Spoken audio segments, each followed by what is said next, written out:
시청자 여러분 안녕하십니까? TJB 8시 뉴스 시작합니다. 밤사이 계룡산에 20cm가 넘는 폭설이 쏟아지는 등 충청권에 많은 눈이 내리면서 곳곳에서 피해가 잇따랐습니다. 강풍에 오피스텔 건물 지붕이 뜯겨져 나가고 화물차가 눈길에 미끄러지면서 추돌 사고가 나서 한 명이 숨졌습니다. 눈은 내일 아침까지 계속 내릴 것으로 예보됐는데 많은 곳은 8cm까지 쌓입니다. 또 영하 10도를 밑도는 강추위는 주말까지 이어지겠고 다음 주 월요일부터는 날씨가 풀리겠습니다. 조영준 기자의 보도입니다. 15층짜리 오피스텔 건물 옥상을 덮고 있던 양철판 구조물이 위태롭게 매달려 있습니다. 순간 시속 70km에 이르는 강한 눈보라에 지붕이 뜯겨져 나간 겁니다. 구조물 일부는 도로변으로 추락해 건물 앞 도로를 지나던 승용차를 덮치기도 했습니다. 철판 같은 게 쿵 떨어져서 보니까 차를 덮고 있었고 주위 차량들이 좀 당황해서 우왕좌왕하고. 구조물 두께가 얇아 큰 인명피해는 없었지만 추가 사고를 막기 위해 도로가 통제되면서 일대 교통 혼잡이 빚어졌습니다. 교통 포대 중입니다. 다른 방향으로 진행해 주시기 바랍니다. 눈길 교통사고도 잇따랐습니다. 오전 8시 반쯤에는 서해안 고속도로 평택 방향 당진분기점 인근에서 1톤 화물차가 눈길에 미끄러지면서 뒤따르던 12톤 화물차와 추돌해 1톤 화물차를 몰던 70대 운전자가 숨졌습니다. 이 밖에 밤사이 내린 폭설로 아산 지역 30개 버스 노선 운행이 중단되는 등 대전과 세종, 충남에서 50여 건의 피해 신고가 잇따랐습니다. 계룡산에 22.8cm의 눈이 쌓이는 등 대전, 세종, 충남 전역에 많은 눈이 내리면서 시민 불편도 이어졌습니다. 승용차를 놔두고 버스나 지하철 등 대중교통을 이용해 출근길에 나선 시민들도 많았습니다. 원래는 이제 승용차를 출퇴근 하는데 그래서 오늘 이제 버스 타러 왔는데 그러니까 버스 배차 시간이 너무 길어요. 내일 아침까지 대전과 세종, 충남 남부에 1에서 5cm의 눈이 더 내릴 걸로 보이는데 충남 서해안은 최대 8cm까지 쌓이는 곳이 있겠습니다. 토요일인 내일도 천안의 아침 기온이 영하 13도까지 떨어지는 등 주말 내내 한파가 이어지겠습니다. 기상청은 다음 주 월요일부터 추위가 조금씩 풀리면서 대부분 지역 낮 기온이 영상권을 회복할 걸로 내다봤습니다. TJB 조형준입니다. 군사 기밀을 유출한 혐의를 받는 전직국방과학연구소 연구원에게 벌금형이 선고됐습니다. 대전지법 형사 11단독은 A 연구원이 지난 2019년 서울의 한 사립대 연구소로 이직하는 과정에서 국방과학연구소 재직 당시 사용했던 연구수첩 등을 외부로 반출한 혐의에 대해 벌금 500만 원형을 내렸습니다. 재판부는 수첩 내용이 군사기밀과 완전히 동일하다며 자료를 열람하면서 그대로 적은 이상 군사기밀보호법 위반이 충분히 인정된다고 설명했습니다. 최근 세종시에 높이 100m가 넘는 한글 기념탑이 건립된다는 소식이 전해지며 논란이 일고 있습니다. 하지만 세종시는 민간단체의 계획일 뿐 세종시가 추진 중인 한글 목조탑과는 별개라며 따로 혈세를 투입하진 않는다는 입장입니다. 정확한 사실관계를 김철진 기자가 짚어봤습니다.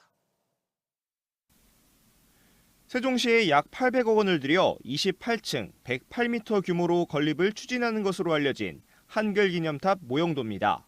지난달 13일 훈민정음 창제기념탑 건립조직위 명예조직위원장인 반기문 전 유엔 사무총장이 세종시를 찾아 건립 계획을 언급하면서 규모와 내용을 둘러싼 논란이 시작했습니다. 온라인 등에선 혈세가 남아도냐는 비난 등 부정적인 반응이 이어졌고 시의회에서도 추진 경위와 과정에 대한 질타가 쏟아졌습니다. 시의 정책이 너무 허술하다는 겁니다. 구호만 있지 구체적인 다른 시에서 어떻게 되고 있었는지도 확인도 해보지도 않고 이게 매체를 통해서 먼저 나가고. 하지만 실제 기념탑에 수백억 원의 세금이 투입된다거나 108m 규모로 추진될 가능성은 높지 않습니다. 먼저 세종시 내 한글 기념탑과 관련한 논의는 세종시와 산림청이 각각 65억씩 투입하는 한글 목조탑과 민간단체인 훈민정음 기념사업회가 모금 활동을 통해 건립하겠다고 밝힌 훈민정음 창제기념탑 두 가지로 규모와 재원 조달 방법 등에서 차이가 있습니다. 세종시는 세금이 투입되는 건 국비 50%가 지원되는 한글 목조탑이라며 민간에서 모금 활동을 통해 건립하겠다는 훈민정음 창제기념탑과는 별개라는 입장입니다. 한글 목초탑 건은 애초부터 저희가 환경녹지국에서 산림청과 협의를 통해서 추진했던 사업이고요.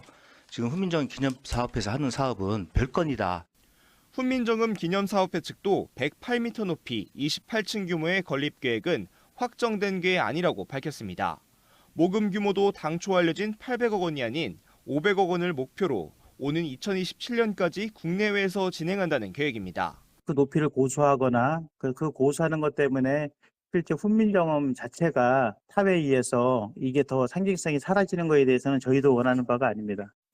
다만 세종시는 민간에서 모금 계획을 구체화할 경우 두 사업이 어우러질 수 있도록 기본 계획 등을 세운다는 방침입니다. TJB 김철진입니다. 세종시 소담동 3-3 생활권에 위치한 힐스테이트 리버파크 84제곱미터 아파트의 무순위 1가구 모집에 56만 8,735명의 신청자가 몰렸습니다. 이 아파트는 2017년 당시 분양 가격인 3억 2,100만 원에 책정돼 인근 단지보다 3억에서 4억 원 정도 저렴한 것으로 평가받습니다. 한편 이 아파트에 한꺼번에 많은 신청자가 몰리면서 청약홈 웹사이트는 접속 장애 현상을 빚기도 했습니다. 비수도권 대학에 5년간 1,000억 원을 지원하는 글로컬 대학 30 선정을 위해 충남대와 공주대가 생존을 위해 통합 승부수를 띄웠는데요. 이달부터 글로컬 대학 선정을 위한 레이스가 본격 시작되면서 통합을 위한 두 학교의 움직임도 바빠지고 있습니다. 이수복 기자입니다. 충남대학교와 공주대학교가 통합 추진을 공식화한 건 지난해 12월 초. 두 대학은 통합을 전제로 5년간 1,000억 원 상당의 정부 예산을 지원받는 글로컬 대학 30 사업에 도전하겠다고 발표했습니다. 글로컬 대학 30 사업은 2023년과 지난해 두 차례에 걸쳐 30개 중 20개 학교가 지정됐고 올해 나머지 10개 학교를 지정하는 만큼 충남대와 공주대에겐 마지막 기회입니다. 교육부의 지정 신청 공고가 임박한 가운데 충남대와 공주대는 대전 충남 행정통합 논의에 발맞춰 충청광역경제권에서 국립대 역할을 재정립하기로 뜻을 모았습니다. 자본과 인력이 수도권으로 빨려 들어가는 상황에서 충청광역경제권 내에서 자체 연구와 인재 공급이 가능해지도록 선순환 구조를 완성하겠다는 겁니다. 대전 지역의 연구 인프라가 굉장히 좋기 때문에 그런 부분을 살려내고 충남 같은 경우는 산업 인프라가 굉장히 잘 발달돼 있기 때문에 산학협력 쪽으로 저희들이 같이 시너지를 한다면 통합대학의 총장 선출 계획은 글로컬 대학 30 사업 신청을 위한 5쪽짜리 혁신기획서에 담기로 했습니다. 통합대학 교명이나 캠퍼스 재배치 등은 글로컬 대학 30 사업 선정 이후 오는 9월 통합추진위원회를 만든 뒤 결정하기로 했습니다. 중복합과 통폐합은 강제 대신 자율에 맡기되 대전과 공주, 천안, 예산 등 캠퍼스가 여러 곳 있는 만큼 통합 없이도 학과를 운영하자고 큰 틀에서 합의했습니다. 인위적으로 이거를 통합하지는 않더라도 대전과 충남이라고 하는 곳에 구별되어 있기 때문에 학과에 대해서 특성화를 해나가자라고 하는 쪽으로 일단은 합의를 해놓은 상황입니다. 두 학교는 다음 주 혁신기획서 초안을 마련해 학내 구성원의 동의를 얻은 뒤 이달안 작성을 마무리하고 학무회의를 거쳐 다음 달 말 교육부에 제출한다는 방침. 충남대학교와 공주대 두 대학교의 통합을 향한 시계추가 빨라지고 있습니다. TJB 이수복입니다. 충남도가 천혜 해양생태보고인 서산 가로림만 갯벌의 세계 자연유산 등재를 유네스코 세계유산위원회에 신청했습니다.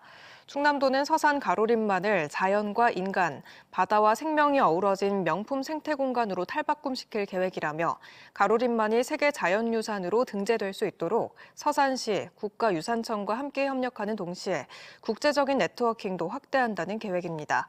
가로림만 갯벌은 1급 멸종위기종인 노랑부리 백로의 5% 이상이 서식하는 곳으로 지난 2016년 전국 첫 해양생물 보호구역으로 지정됐습니다. 최종 등재 여부는 국제자연보전연맹 평가를 거쳐 내년 7월 열리는 제48차 세계유산위원회에서 결정됩니다. 보령 머드 화장품이 오는 9일부터 세계 최대 전자상거래 사이트인 미국 아마존에서 공식 판매됩니다. 판매 제품은 모이스처 클렌징 폼과 에센스 마스크팩, 헤어 에센스 등 3종으로 보령시는 아마존 입점을 위해 지난해 7월부터 아마존 코리아 본사와 입점 제품, 방법 등을 논의해 왔습니다.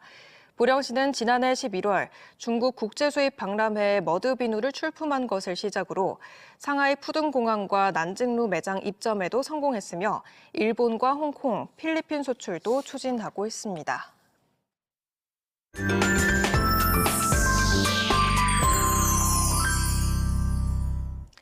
다음 주부터는 한파가 물러가고 낮 기온이 영상권을 회복할 것으로 보이는데요. 유성온천의 역사를 직접 경험하고 추억할 수 있는 흥미로운 전시부터 이육로 화백의 문자 추상화를 연대별로 감상할 수 있는 특별전 등 추억 여행을 떠날 수 있는 전시들을 소개해드립니다. 박범식 기자가 전해드립니다. 7, 80년대 온천탕과 옷장이 고스란히 재현돼 마치 그 시절로 돌아간 듯한 느낌을 줍니다. 일제강점기 유성온천이 현대식으로 개장한 모습부터 최근까지 모습이 담긴 사진들도 눈길을 끕니다. 지난해 3월 문을 닫은 유성호텔 313호실은 당시 시설과 구조를 그대로 살려 공개됐습니다. 박정희 대통령을 비롯한 역대 대통령들과 거물급 정치인들이 묵었던 VIP 룸입니다. 다양한 체험 활동을 통해 대전의 대표 관광지였던 유성온천의 과거와 현재를 만나볼 수 있습니다. 근대적인 온천으로서 개발되는 과정부터 요 근래에 이르기까지 유성온천이 어떤 식으로 흥망성쇠를 거쳐왔는지를 한눈에 볼 수 있게끔 그렇게 전시를 하고 있습니다. 붉은색 바탕에 흰색으로 칠해진 한자가 마치 거대한 낙관을 연상케 합니다. 고암 이육로 화백이 1960년대 프랑스에서 활동을 시작할 때 자신의 뿌리를 드러낸 작품입니다. 70년대 작품으로 밝고 화려한 색채로 입혀진 문자와 기호가 뒤섞인 작품은 동양과 서양 사이로 경계를 넘나듭니다. 이 화백의 독창적인 화풍인 문자 추상을 시대별 흐름을 따라 살펴볼 수 있는 특별전입니다. 이육로 선생님의 전 작품 세계를 10년마다 끊어서 선생님의 직접 하신 말씀을 따라서 그 사회적 추상, 서회적 추상 이렇게 섹션별로 구별을 해서 전시를 구성했습니다.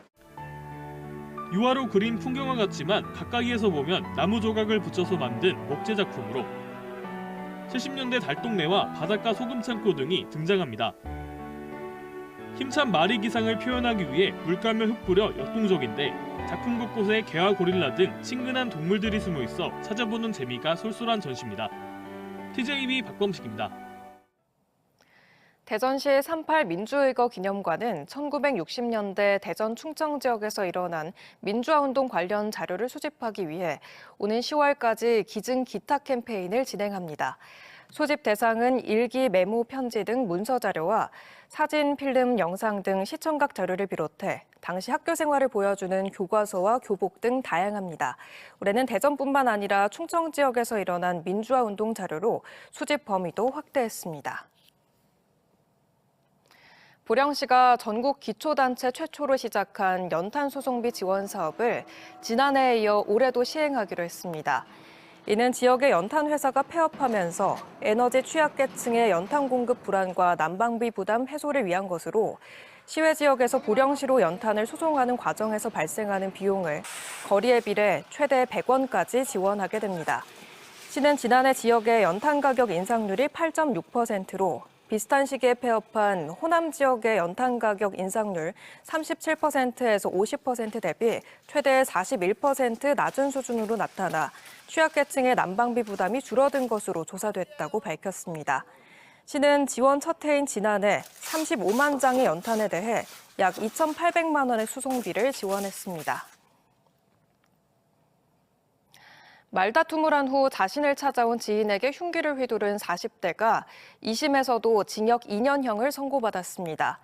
대전고법 제1형사부는 지난해 5월 대전 대덕구 신탄진에서 식당에서 말다툼을 벌인 지인이 자신의 집까지 찾아와 욕설하자 흉기를 휘둘러 다치게 한 혐의를 받는 40대 A씨에게 1심과 같은 징역 2년형을 선고했습니다. A씨는 우울증 약을 복용한 상태에서 술까지 마셨다며 심신미약을 주장했지만 재판부는 이를 받아들이지 않았습니다.